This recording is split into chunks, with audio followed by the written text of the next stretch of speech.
This is problem 7-27. It is on page 342.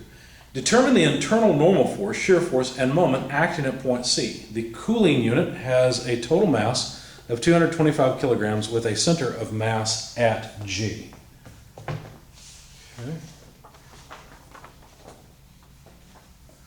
So let me sketch somewhat of a schematic of what was given. There's some sort of beam that's connected by wires. There's a 30-degree angle here and here, with force acting upward to support a roller, heat exchanger, something, I don't remember, it doesn't really matter, that has a center of gravity G here, point C is here, all in line there.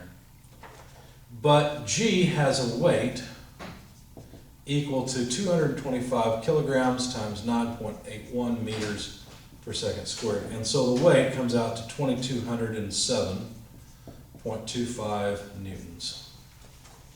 So the force required by summing forces in the vertical direction, the force required upward at this connection point between the two cables must simply be equal to the weight. So if we were to take a free body diagram of that point, then we can calculate the tension in the two cables. So summing forces in the vertical direction, we have weight minus 2t times what?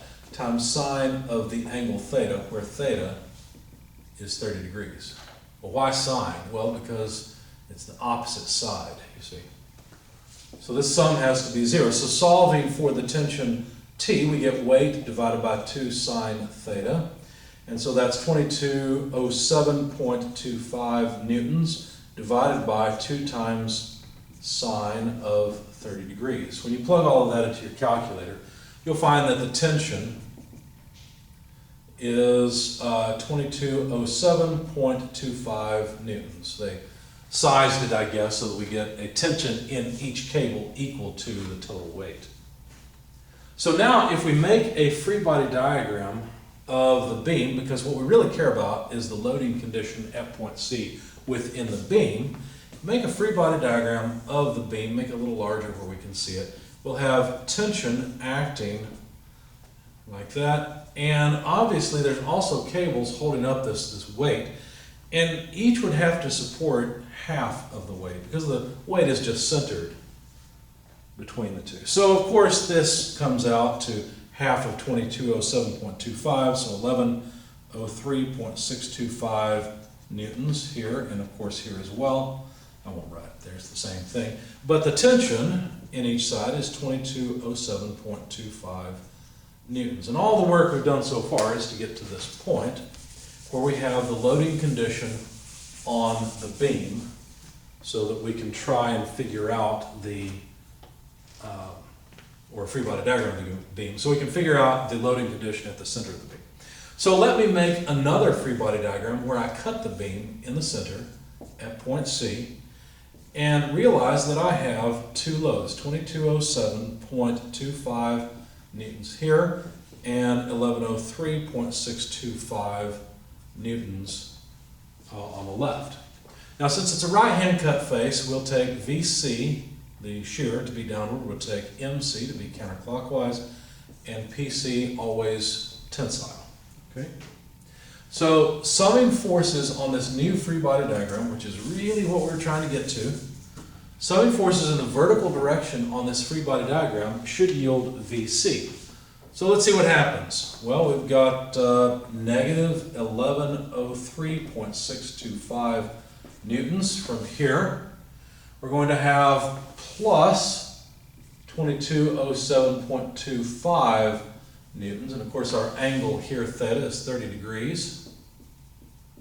In order to get the vertical piece, I'll need sine of 30 degrees, and then minus VC equals 0. Well, it turns out that this numerically is equal to 1103.625. They cancel each other, and so from this, VC is simply 0. There is no shear at the center of the beam at point C. If we sum forces in the horizontal direction, that should yield the axial force. So we've got what? PC plus 2207.25 newtons, but we only want the horizontal piece, so cosine of 30 degrees, sum equals 0. And so from this, PC is about negative 1911.53 newtons. Not surprisingly, it's compressive. That's kind of what you would expect, right? The cable's pulling on the end of the beam, pulling it together. So the fact that this comes out negative just indicates that it's compressive. Then if we sum moments about a point, what moment should we choose? It doesn't really matter. I'm going to choose point C, taking counterclockwise as positive. Well, let's see, what causes a moment? Well, this force causes a moment. You know, I guess it may have been wiser for me to sum moments about this point over here. Because then only the horizontal component, oh well. Anyway, I summed moments about point C. And I basically assumed that the beam it had no height, or did I? Actually, the beam has some height. Yeah, they gave us some information. They told us that the connection point D is in fact 0.2 meters above C vertically. Let's see. So I could have summed moments still about a point here in the middle, and then included the horizontal contribution of the 2207. You know what? Let me do that. We'll get the same result. I worked it out a little differently on my sheet, but let's just do that and see what we get. We should end up with a very similar equation. So if we sum moments about this point, let me call this point, I don't know, H. I don't think they gave it a name. No, they didn't.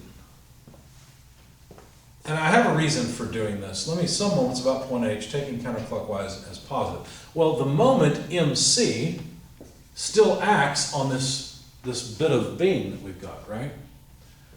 If I sum moments about point C, this would be a C, and students get confused between those two. But this is now obviously a very different thing. We're taking the sum of moments about point H. The moment MC adds to that moment. Now there is no VC, so there's no moment of that. PC acts straight through the center, so we don't need that.